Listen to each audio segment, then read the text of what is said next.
하나님의 아들 예수님께서 온 인류의 구원을 위해서 이제 저 십자가에 못 박혀 죽으시고 무덤에 장사 지낸 바 되었다가 죽음과 사망의 권세를 이기시고 성경 말씀대로 3일 만에 부활하신 오늘 부활주일입니다. 오늘 이렇게 감격스럽고 기쁜 부활절 1부, 2부 연합예배에 함께하신 우리 로마 한인교회 모든 성도들의 가정과 우리 사랑하는 성도들의 유학의 삶과 어린 자녀들의 건강과 학업과 우리 성도들의 직장과 일터와 또한 우리 성도님들 경영하는 모든 생업과 사업체들 위해 부활하신 주님의 은총과 기쁨과 감격이 차고 넘치시기를 부활하신 주님의 이름으로 축복합니다. 1994년 4월인데 지금으로 말하면 한 15년 전이 됩니다. 이곳 이탈리아 토리노 대성당의 내부가 전기 누전으로 인해서 화재로 완전히 전소되고 말았습니다. 15년 전에 오신 분 한번 뉴스 들으신 기억이 나시나요? 공부 유학에 열중하시느라고 이태리에 사시면서도 가까운 지역에 엄청난 사건인데 뉴스가 다 잊어버리신 것 같아요. 그 당시에 토리노 대성당의 화재가 수많은 전 세계의 사람들의 관심을 끌었던 것이 바로 그 성당 안에 예수님의 성수이, 다시 말하면 예수님의 시체를 쌌던 것으로 알려진 세마포가 그 성당에 보관되어 있었기 때문입니다. 그래서 화재 신고를 받고 출동한 소방대원들이 그 화염에 휩싸인 성당 안으로 사력을 다해서 목숨을 건 것이죠. 거기에는 세계적으로 아주 유명한 예수님의 그 수의가 있었기 때문에 그것을 목숨을 걸고 뛰어들어가서 3중으로 된 방탄 유리를 도끼로 힘을 줘서 깨트린 후에 그 세마포가 당긴 손깨를 안고 나오는 장면은 그 뉴스를 본, 그리고 예수님에 대해서 사모하는 마음, 예수님에 대한 신앙을 가진 모든 전 세계 크리스찬들에게 얼마나 감동적인 모습이었는지 모릅니다. 그래서 당시에 프랑스의 한 잡지사가 세계의 유명한 100명에게 지구의 파멸이 시작되었을 때에 가장 먼저 지구상에서 반출해야 할 지구상의 보물이 무엇입니까? 그 질문으로 서베이 설문조사를 해봤습니다. 그 질문의 1위가 무엇인지 아십니까? 1위를 차지한 것이 바로 토리노 성당에 보관 중인 예수님의 수의였다는 것입니다. 두 번째로 2위는 프랑스 루브르 박물관에 전시되어 있는 미로의 무슨 상? 비너스 상이었습니다. 미로의 비너스 상은 인간 예술의 극치로 인정을 받고 있는 걸작 중에 걸작으로 인정받고 있는 것이죠. 그 비너스 상 앞에 섰을 때의 황홀감이라고 하는 것은 이로 말로 다 표현할 수가 없다고 대다수의 사람들이, 관광객들이 표현을 하는데, 저도 가보긴 했는데 저는 왠지 목사라 그런지 별 감동이 별로인 것 같았는데, 하여튼 다수의 사람들이 감동을 받는다고 합니다. 그 여인의 비너스 상 그 모습을 바라보면서 미의 극치로 불리는 비너스 상보다도 폭이 1m 5cm, 길이는 4m 20cm에 불과한 세마포, 그 예수님의 시신을 쌌던 삼배수의가 온 지구상의 최고의 보물로 꼽히는 이유가 과연 무엇이겠느냐 하는 것입니다. 그 예수님을 쌌던 수야말로 오늘날까지 지구상에 남아있는 유일한 예수님의 부활의 소중한 증거품이기 때문에 그렇습니다. 예수님께서 부활하시지 않았다고 한다면 예수님의 뼈를 찾는다든지 예수님의 신체의 한 부분이라도 남았을까 찾았을 텐데, 예수님께서 부활하셨기 때문에 다른 흔적은 찾아볼 수가 없어요. 그런데 예수님의 시신을 쌌던 신세마포는 그곳에 남아 있었다는 것입니다. 그래서 전 세계 유명한 과학자들이 그 수의를 발견하고 그 피 묻은 부분을, 한 부분을 가위로 잘라서 그 과학적으로 그 DNA를 조사를 해보니까 연대 측정을 하는데 예수님이 죽었던 그 연대하고 일치한다는 거예요. 그것이 과학적으로 예수님의 부활하신 증거가 세계 넘버원이에요. 그런데 여러분, 그 예수님의 세마포 카피본이 우리 교회의 지척인 곳에 한 15분만 가면 어디에 있죠? 성십자가 성당에 지금 카피된 본이 벽에 지금 놓여 있는 것을 보게 됩니다. 지난 주간에 우리 로마 한인교회 모든 성도들이 기도해 주시고 사랑으로 후원해 주셔서 지난 여러 개월 동안 우리 교회에 나오신 새 가족들을 환영하는, 그래서 다른 것 보지 않고 이 로마 근교에 있는 초대교회 성지만 집중적으로 7군데를 돌아보면서 거기서 기도하고 거기서 찬양하고 카타콤비에서 성찬 예식을 하고 하면서 초대교회 성도들의 신앙, 부활의 신앙, 예수 그리스도의 다시 살아나심을 우리가 회복하는 그 감격적인 시간을 가졌습니다. 사람들은 진리가 아닌 것은 쉽게 믿고 따르면서 진리는 믿으려 하지도 않고 따르려 하지 않는 경향이 있는 것을 우리가 보게 됩니다. 예수님을 믿으면 구원을 받는다고 하는 것, 예수님을 믿으면 죽어도 살고 살아서 믿으면 영원히 죽지 않고 산다고 하는 것은 진리이며 엄청난 축복이 아닐 수가 없습니다. 그런데 사람들은 그 예수님을 믿으려 하지도 않고 부활도 믿으려 하지를 않습니다. 그와 같은 세상의 사람들을 위해서, 믿음이 없는 자들, 믿음이 갖기를 거부하는 그런 사람들을 위해서 바울은 오늘 본문인 고린도전서 15장이라고 하는 위대한 복음의 장을 기록한 것입니다. 여러분, 한번 우리 복습합시다. 믿음장은 무엇? 히브리서 11장. 히브리서 11장은 믿음장입니다. 사랑장은 어디? 고린도전서 13장. 예배장은 어디? 요한복음 4장. 부활장은 무엇? 오늘 본문인 고린도전서 15장은 부활장입니다. 여러분, 예배장은 조금 늦게 외워도 괜찮습니다. 믿음장도 조금 천천히 믿어도 되지만, 외워도 되지만, 고린도전서 15장 이 부활장을 먼저 외우셔야 합니다. 그래서 이 부활에 대한 신앙이 없으면 모든 것이 뭐예요? 헛것이 되기 때문에 그래요. 지금까지 우리가 믿고 지금까지 섬기고 봉사하고 직분 받았던 모든 것이 헛것이 되고 말기 때문에 그래요. 이 부활이라고 하는 것을 믿지 못하면, 부활 신앙이 없으면, 그러므로 그 어느 장보다도 중요하고 먼저 우리가 기억해야 될 부분이 고린도전서 15장 부활장을 우리가 꼭 기억을 해야 합니다. 이 고린도전서 15장, 오늘 그 15장은 두 파트로 되어 있는데, 첫 번째는 1절부터 34절 말씀까지는 부활의 확실성을 우리에게 설명해 주겠습니다. 부활이 확실하다, 역사적인 사건이다. 두 번째 세컨드 파트는 35절부터 마지막 58절은 부활의 성격과 내용입니다. 어떻게 부활될 것이고, 부활된 후에는 어떠한 모습이 될 것인가, 그리고 천국에 가서 어떻게 들어갈 것인가, 부활의 성격과 내용을 밝혀요. 그렇기 때문에 이 부활장 고린도전서 15장을 우리가 분명히 기억을 해요. 오늘 주님 다시 사신 이 부활주일에 부활의 진리를 우리가 살펴보면서 우리 모두가 부활의 신앙을 새롭게 하고 확실히 하는 귀한 시간이 되어지기를 주님의 이름으로 축복합니다. 오늘 두 가지 말씀을 생각하면, 첫 번째 생각할 것은 예수님은 다시 살아나셨다고 하는 사실입니다. 하나님의 아들 독생자 예수 그리스도는 분명히 역사적으로 다시 살아나셨습니다. 자, 오늘 본문을 보겠습니다. 12절 말씀입니다. 고린도전서 15장 12절 말씀, 우리 또 다시 같이 한번 읽으십시다. 시작.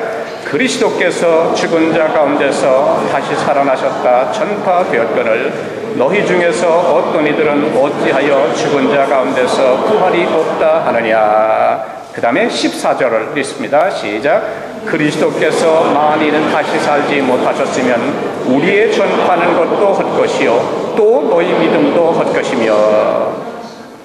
자, 이렇게 말씀을 하고 있습니다. 여러분, 예수님을 믿는다고 하는 것이 여러 가지로 설명할 수 있겠지만, 다시 말하면 복음이라고 하는 것이 무엇이냐? 7가지를 말합니다. 첫째는 예수 그리스도의 탄생, 그 다음에 두 번째는 예수 그리스도의 고난, 그리고 예수님께서 고난 후에 십자가, 그리고 십자가에 달리셔서 운명, 그리고 주님께서 부활하시고, 그 다음에 승천하시고, 마지막 일곱 번째는 다시 우리를 구원하기 위해서 그 천사장의 그 나팔소리와 함께 구름 타고 다시 오신다고 하는 세컨드 커밍, 재림, 초림은 이미 오셨기 때문에 2000년 전에 재림하신다고 하는 것, 이 일곱 가지를 믿을 때에 이것이 복음입니다. 여기에서 한 가지라도 안 믿어진다, 안 믿는다, 부인을 한다 라고 한다면 무엇이 됩니까? 이단이 되는 것입니다. 오늘 이 말씀을 여러분 잘 들어야 합니다. 그래서 어떤 사람은, 어떤 종파는 예수님의 탄생은 믿지만 부활은 믿질 않아요. 부활도 인정하지 않아요. 이러면 이단이 되는 겁니다. 또한 예수님의 죽음은 믿지만 재림을 믿질 않아요. 예수님이 이 땅에 이미 오셨다, 내가 재림 예수다, 문 예수가, 그래서 한국에 예수라가 재림했다는 이단이 제일 많아요. 별의별 예수님의 성씨도 다양해요. 문씨로 비롯해가지고 이러면 이단이 되는 것입니다. 그러므로 예수를 믿는 성도라고 한다면 예수님께서 다시 살아나신 것과 승천하신 것과 부활하신 것과 다시 재림하신다고 하는 이 일곱 가지 복음 가운데 이단들하고 가장 논란이 되는 것이, 이단 중에 이단들이 부활을 믿지 않습니다. 그 다음에 재림을 인정하지 않습니다. 그러나 분명한 것은 이 일곱 가지 복음 중에 복음 가운데 한 가지라도 부정을 하게 되면, 안 믿는다고 한다면 그 사람은 누구든지 이단이 된다는 것입니다. 우리 로마 한인교회 성도들은 예수님의 탄생부터 마지막 재림까지 이 일곱 가지 복음을 외우십시오. 그것을 그대로 믿으십시오. 그러면 우리가 부활하고 구원을 얻게 되는 것입니다. 신약성경 마가복음 8장 31절을 보게 되면 예수님이 말씀합니다. 인자가 많은 고난을 받고 장로들과 대제사장들과 서기관들에게 버림받으여 죽임을 당하고 사흘 만에 살아나야 할 것을 비로소 저희에게 가르치시되, 주님은 십자가를 지시기 전에 여러 차례, 또한 여러 곳에서 예수님 자신이 십자가에 죽으셨다가 다시 살아나실 것을, 부활하실 것을 예언하고 계십니다. 우리가 구약에 보면 예수님이 오시기 이전입니다. 예수님이 죽기 전에, 부활하시기 전에 벌써 오래전에 예수님이 부활하실 것을 예언, 이사야 26장 19절에 보면 주의 죽은 자들은 살아나고 우리의 시체들은 일어나리라 그랬습니다. 이것은 부활의 예언입니다. 신약성경에 와서도 말씀합니다. 마태복음 28장 6절에 보게 되면 그가 여기 계시지 않고 그의 말씀하시던 대로 살아나셨느니라 그랬습니다. 이 말씀은 예언대로, 구약에 이미 벌써 예언대로 살아나셨다고 하는 것을 말씀하고 있습니다. 예언과 성취, 그 모든 것이. 그래서 오늘 부활장이 되는 고린도전서 15장 4절에서는 성경대로 사흘 만에 다시 살아나셨다고 했습니다.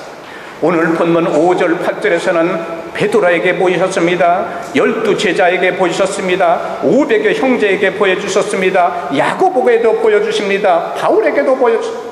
여기서 우리가 주목해야 될 것은 한두 사람이 모인, 제자들에게만 모인 곳에 보이신 것이 아니라 그 보이신 그 상황이, 정황이 다양했다는 것입니다. 왜 그렇습니까? 사람들이 다른 말 못하게 하기 위해서 예수님께서 다양한 상황에서 부활하신 몸을 직접 보여주셨어요. 증거를 해, 다시 말하면 우리말로 하면 인증을 해주셨다는 것이죠. 그래서 제자 중에 제자인 수제자에게 보내요. 수제자가 나는 못 봤다고 한다면 나중에 상당히 심각한 문제가 될 것 같으니까 제자 중에 제자인 베드로에게 보내주셨습니다. 그리고 베드로에게만 보여주셨으면 베드로가 열심히 얘기를 해도 나머지 11제자가 보지를 못했다고 한다면 다수에 의해서 예수님의 부활이 무효가 될 가능성이 많습니다. 그렇죠? 베드로가 어떻게 열심을 내더니 정신이 어떻게 됐다고 그래. 11제자가 그냥 그 다수에 의해서 밀어붙이면 안 되는 거예요. 그래서 예수님은 또한 11제자에게 보여주십니다.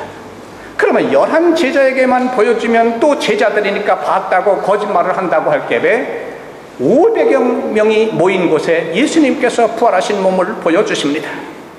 야고보에도 보여주셔 바울에게. 자, 이래도 거짓말입니까? 이래도 예수님께서 부활하신 것이 아니십니까? 이래도 안 믿어지신다면 기도해야 되겠죠. 우리는 믿어야 합니다. 주님께서는 부활하신 후에 이렇게 다양하게 수많은 사람들에게 보여주셨습니다. 그렇기 때문에 그 예수님의 부활하신 것을 누구도 부인할 수 없습니다. 예수님의 부활은 이미 구약에 예언된 사건이었고 예수님 자신이 예언하셨던 사건으로 그대로 성취되었습니다. 그리고 많은 사람들에게, 수많은 사람들에게, 다양한 사람들에게 다시 나타나 보여주셨습니다. 이것은 무엇을 말합니까? 부활의 확실성을 보여주는. 그러므로 예수님은 다시 사셨습니다. 중요한 것은 예수님이 다시 살아나심으로 모든 인류의 죄가 속죄가 완성되었다는 것입니다. 그래서 오늘 본문 17절에 보면 그리스도께서 다시 사신 것이 없으면 너희의 믿음도 헛되고 너희가 여전히 죄 가운데 있을 것이요 라고 말씀합니다. 예수님이 다시 살아나심으로 속죄가 완성되었을 뿐만 아니라 믿음도 성립이 되어진다고 하는 사실입니다. 이것은 바울이 전한 복음의 골자이며 핵심입니다. 이걸 로마 초대교회 현장의 증거가 우리에게도 지금도 확신을 주고 있지 않습니까? 예수님이 다시 살아나셨다고 하는 진리는 이 당시에 로마의 바로의 그 헤롯에 또한 창이나 칼로 막을 수가 없었고 그 로마의 감옥이나 압제로도 막을 수가 없었고 그 당시의 협박이나 죽음으로도 막을 수가 없었다고 하는 사실입니다. 그래서 사도들은 입을 열어서 그 사실을 목숨을 걸고 증거한 것입니다. 예수님은 다시 살아나셨습니다. 예수님 다시 사셨음을 믿습니다라고 우리도 증거를 해야 합니다. 이 초대교회의 그 부활하신 주님, 그 예수님의 신앙을 지키기 위해서 수많은 자들이 순교의 피를 흘린 그 땅 위에 우리가 살아가고 있지 않겠습니까? 우리들도 이 부활의 복음을 증거하는 성도들이 되어야 합니다. 세상에 수많은 오래된 여러 가지 종교가 많이 있지만 다른 종교도 출생이 있고 교주가 있고 죽었고 무덤이 있습니다. 그런데 유일하게 세계 종교를 비교하고 연구를 해보면 그 교주가, 그 시조가 다시 종교를 만들긴 했지만 죽었지만 다시 살아났다고 하는 교주는 들어보지도 못했어요. 여러분은 들은 분 있습니까? 누가 다시 살아났다고 말합니까? 모두가 죽어서 무덤이 마호멘 무덤이라든지 거대합니다. 죽은 무덤을 순례하는 것이 1년에 한 번씩 그것이 성지순례예요. 그들에게는. 그러나 예수님의 무덤은 초라합니다. 지금도 보면 2사람, 3사람, 4사람은 못 들어가요. 허리를 굽혀서 들어가야 하는 돌무덤 조그마한 그 예수님의 무덤, 빈 무덤입니다. 왜요? 예수님은 거대하게 무덤을 꾸밀 필요가 없습니다. 예수님은 부활하셨기 때문에 3일 만에 그 남의 무덤에 누워 계셨다가 다시 부활하셔서 승천하신 분이기 때문에 거대한 무덤이 필요가 없습니다. 두 번째로 오늘 본문에서 얻는 교훈은 우리도 부활하게 된다는 것입니다. 오늘 1부, 2부 예배에 함께 하신 우리 로마 하나님교회 사랑하는 성도들, 오늘 특별히 부활주의를 맞아서 이웃들과 사랑하는 가족들과 함께 하신 우리의 모든 부활의 신앙을 믿는 성도들도 부활하게 된다고 하는 사실입니다. 이 사실 역시 구약 성경에 예언된 사건입니다. 그래서 이사야 26장 19절에 보면 죽은 자들은 살아나고 시체들은 일어나리라. 다니엘서 12장 2절에 보면 땅의 티끌 가운데서 자는 자 중에 많이 깨어 영생을 얻는 자도 있겠고 수욕을 받아서 무궁히 부끄러움을 입은 자도 있을 것이요. 이 두 구절은 죽은 자의 부활이 있다고 하는 것과 영생을 얻는 부활과 영원히 부끄러움을 당하지 않는 부활이 있다고 하는 것을 말합니다. 다시 말하면 모든 사람은 다 부활합니다. 예수를 믿던 사람이든지 예수를 믿지 않은 사람들이 모든 사람들은 부활합니다. 이것이 부활장에서 말하고 있는 주님께서 말하고 있는 부활입니다. 그러나 영생의 부활을 하는 사람과 영벌의 부활을 하는 사람이 다 둘로 나뉘어지는 것입니다. 한쪽은 우편에, 한쪽은 좌편에, 한쪽은 천국으로, 한쪽은 저 무적행으로. 모든 사람이 다시 부활하긴 하지만 그러나 그 두 가지 종류의 부활이 똑같은 부활이 아니라고 하는 사실입니다.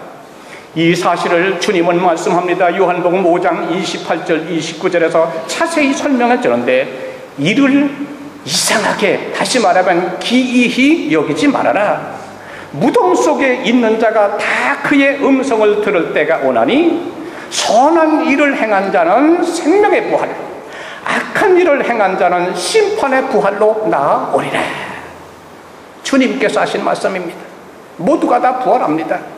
그러나 부활신앙을 가진 성도들, 예수 믿은 성도들은 생명의 부활로 나아가고, 예수 믿지 않고 죽은 사람들은 부활하되 그 심판을 받고 그 유황불 속에 들어가는 지옥의 심판로 들어가기 위해서 심판의 부활로 나온다. 그러므로 여러분, 우리가 정신 차려서 성경대로 잘 믿어야 합니다. 부활의 성도가 되어야 합니다. 천국 갈 성도가.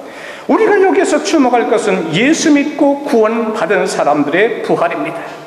성경은 그것을 생명의 부활이라, 또 다른 말로 영생의 부활이라고 말씀합니다. 그러므로 우리들의 부활 사건은 예수님이 재림하실 때에 일어나게 되는데, 주님이 재림하실 당시에 죽은 사람들은 어떻게 되느냐? 부활합니다. 주님이 다시 오시기 전에, 재림하시기 전에 먼저 세상을 떠난 우리들의 가족들은 어떻게 되느냐? 죽은 사람은 부활하여 주님을 만나게 된다. 주님께서 재림하실 때 부활합니다. 살아납니다.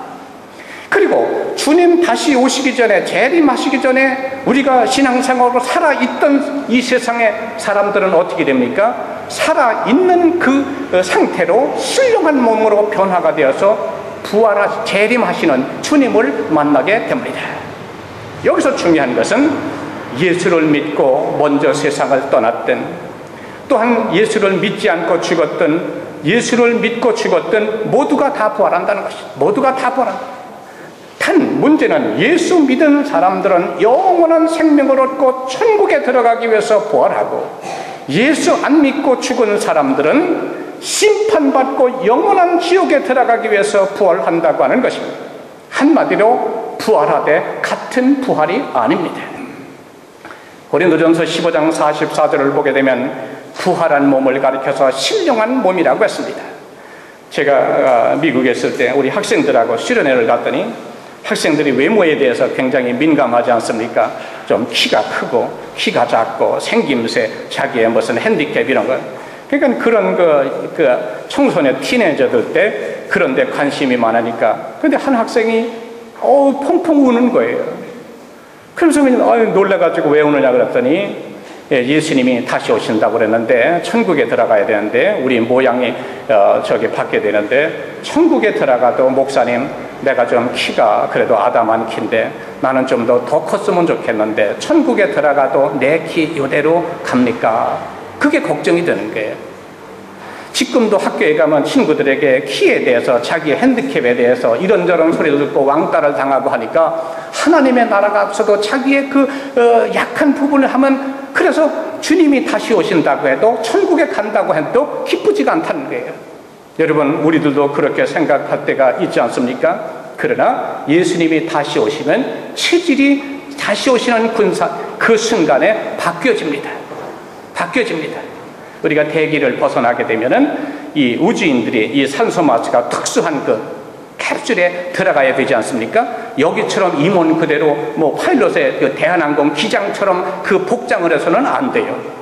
마찬가지로 주님이 다시 오시면 그 재림하시는 그 순간에 천국에 거할 체질로 순간적으로 인간의 몸이 바뀝니다.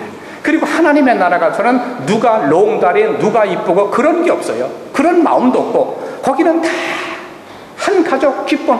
이 땅에 살아가니까 뭘 고친다 뭐 한다 얘기하지, 천국에서는 그런 거죠. 그러니까 여러분, 이 땅에 살면 피곤합니다. 스트레스가 많습니다. 이렇게 변화시키고 저렇게 해보려고. 빨리 천국 가는 게, 주님 오시는 게 참 좋습니다. 그래서 천국에 가서 그저 찬양하면서 영원히 영생 건강, 일 안 해도 되고 수고하지 않아도 되고 그 건강으로 걱정하지 않아도 되고 그 근심 걱정 없는 그 땅. 다시 말하면 거룩한 몸을 의미한다. 그리고 시간과 공간의 제한을 받지 않는 부활한 몸입니다. 그래서 요한복음 20장 26절에 보면 제자들이 모여있던 집의 문들이 다 닫혀 있는데 예수님께서 부활하시고 나서 그저 부활한 몸이 바로 그와 같은 거예요. 네? 문도 안 열렸는데 그저 직접 예수님께서 제자들 모여있는 것에 들어오셨다고 그랬습니다. 그런가 하면 제자들에게 손과 발의 못자국도 보여주십니다. 그러므로 신령한 몸이라고 하는 것은 죄사함 받고 성령님의 인도를 따라 사는 삶, 그런 몸을 말합니다. 영생의 부활에 참여한 몸, 천국에 들어갈 수 있는 몸, 시간과 공간의 제한을 받지 않는 몸, 다시 죽지 않는 몸을 의미하는 것입니다. 그래서 사도 바울은 고린도전서 15장 57절에서 우리에게 이김을 주시는 하나님께 감사한다고 했어요. 이 부활작을 주시면서 마지막 결론 부분에 가서 우리에게 이김을, 죽음과 사망과 이 세상의 모든 것을 이기고 승리하는 그 복음을 주신 하나님께 감사한다. 그리고 마지막 58절에서 결론이 무엇입니까?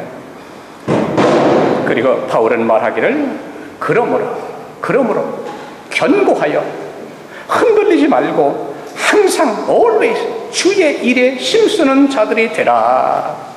우리 사랑하는 성들이 그와 같은 삶이 되어야 되겠습니다. 오래전입니다만 거의 한 지금부터 연대를 계산하니까 그 1센츄리가 1세기 정도 되는데 이 영국의 캠브리지 대학에 유명한 대학이죠. 그래서 전 세계 학생들이 유학도 오고 우리 한국에서 참 그 유학도 하는 그런 학교인데 캠브리지 대학에 그 릴리저스 클래스, 종교학 클래스가 있었습니다. 거기서 이제 교수님하고 학생들이 한 학기 공부를 하고 종교학에 관한 것입니다. 공부를 하고 이 교수님이 요한복음 2장에서 1절부터 11절에 나오는 갈릴리 가나의 혼인잔치에서 잔치가 벌어졌는데 사람들이 너무 많이 왔어요. 신나는 잔치입니다. 그다음 막 포도 주고 막 마시다 보니까 그 잔치집이 준비한 포도주가 동이 났어요. 떨어졌어요. 그래서 주인이 걱정이 되면 여주인이 걱정이 돼서 하인들에게 명령을 합니다. 예수님께서 말씀하시는 대로 무엇을 명하는 대로 그대로 하라. No objection, no 이의가 없이 그대로 하라. 주인의 명령이니까 하인들이 이게 될까? 이러면 안 되는데 뭐 이런 의심을 가졌지만 아무런 질문도 이의도 없이 주인의 명령에 따라서 예수님이 뭐라고 빈 항아리에 물을 갖다 채우라. 아구까지 채우라. 그리고 채웠습니다. 퍼다 주라. 그런데 퍼다 주니까 보니까 모두가 다 포도주가 된 거예요. 그 스토리는 바로 그렇습니다. 그 요한복음 2장 1절로 11절의 그 내용을 보고 학생들에게 교수님이 시험 문제가 뭐냐면 그것을 물로 포도주로 만드신 그 기적을 예수님의 기적을 해석하라라는 것입니다. 갈릴리 가나 혼인잔치에 물로 포도주를 만든 것이 예수님께서 공생의 사역 가운데 최초의 기적입니다.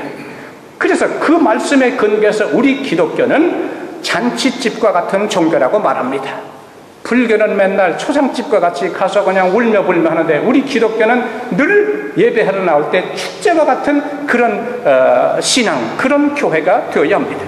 그런데 학생들이 열심히 공부해서 논리적으로 자기의 지식, 철학적으로, 신앙적으로 그냥 3장, 5장 열심히 씁니다. 그런데 더 뒤에 앉아있는 한 학생이 교수님이 열심히 쓰는가 봤더니 로댕 비슷하게 표현을 하면서 창가를 바라보면서 심각하게 표정만 짓지 쓰는 걸 못 봤어요. 그래서 궁금해가지고 가봤어요. 그랬더니 아니 게 아니라 백지 상태 그대로입니다. 한 글자도 쓰지 않아요. 다른 학생들은 2장, 3장 열심히 새카맣게 써내가는데 교수님이 안 돼가 싶어가지고 뭔가 졸업을 해야 되는데 학생 이 과목 패스를 할래나 안 할려나 패스를 하겠다. 졸업을 하고 싶은가 안 하고 하겠다고 그러면은 뭔가 답을 최선을 다해서 쓰라. 교수님이 한마디 해줬어요. 학생들이 거의 다 나갔어요. 자기 혼자만 남았어요. 그러더니 연필을 가지고 씁니다. 뭐라고 쓰더니 교수에게 냈는데 답이 뭐냐 하면 물이 그 주인을 만나니 얼굴이 붉어졌더라. Just one sentence. 숏입니다. 짧은 한 문장. 물이 그 주인을 만나니 얼굴이 붉어졌더라. 이해가 안 가십니까 여러분? 그런데 말이죠, 그 학상의 답안지가 베스트, 최고의 답안자였던 거예요. 최고의 답안자. 그가 누군지 아십니까? 세계적인 시와 글을 쓴 바이런이라고 하는 사람이에요. 바이런. 그래서 그의 시, 위대한 시인이죠. 정말 영국이 낳은 시인, 세계적인 시인. 그가 쓴 시를 통해서 많은 사람들이 감동을 받습니다. 그의 시를 통해서. 그래서 저도 인문계인데 고등학교 때 그 시를 외우고 그랬어요. 네? 푸시킨의 시도 읽었죠. 그래서 지금도 전 세계 사람들이 이 바이런의 시를 읽으면서 용기와 위기를. 사랑하는 성도 여러분, 우리의 삶을 한번 돌아보십시오. 지금까지 여러분의 인생을 돌아볼 때 지금까지 이 땅에 와 살아가면 어찌 보면 우리들도 물과 같은 색깔도 없고 개성은 강한 것 같아요. 개성은 분명히 있어. 제가 볼 때 개성은 있는데 색깔도 별로 없고 삶의 맛도 별로 그런 것 같고 맹물처럼 맹숭맹숭한 우리들의 삶이 아니었냐. 믿음의 눈으로 말씀 앞에, 주님 앞에, 십자가 앞에 나의 삶을 돌아볼 때 그와 같은 인생이라고 할지라도 물이 그 주인을 만나니 무엇이 얼굴이 붉어졌더라. 맛이 없던 무의미한 그 물이 향긋한 맛이 있는 의미 있는 신나게 하는 잔치자리를 기분이 좋게 하는 포도주로 변했던 것처럼 부활하신 주님만 만나기만 하면 인생의 이런저런 기도의 제목 가지고 고민과 근심, 걱정, 염려를 가지고 벌벌 떨고 살아가는 물과 같은 우리의 인생이 부활하신 예수 그리스도 나의 인생의 주인 되시는 그 주님을 만나기만 한다면 우리도 무엇이 된다고요? 얼마든지 포도주로 변할 수 있는, 아니 진정 삶의 의미와 삶의 맛과 삶의 색깔과 인생의 비전과 꿈이 새로워질 수 있는 가능성이 얼마든지 있다고 하는 것을 기억하시고 오늘 2012년 부활절에 이 부활장을 마음속에 품고 그 주님을 만나는 축복이 우리 사랑하는 성도들의 있기를 축원합니다. 사랑하는 성도 여러분, 우리에게는 부활신앙이 있어요. 예수님은 다시 살아나셨습니다. 우리 모두가 부활할 것입니다. 그리고 영원한 천국에 들어가 주님과 함께 영원히 살게 될 것입니다. 생명의 부활, 영생의 부활, 예수님의 부활, 우리의 부활, 나의 부활을 믿는 성도들이 되셔서 이 부활의 소망을 가지고 승리하는 삶을 살아가시는 우리 노마 한인교회가 오늘 2부 예배 나오신 모든 성도들이 되시기를 부활하신 주님의 이름으로 축복합니다.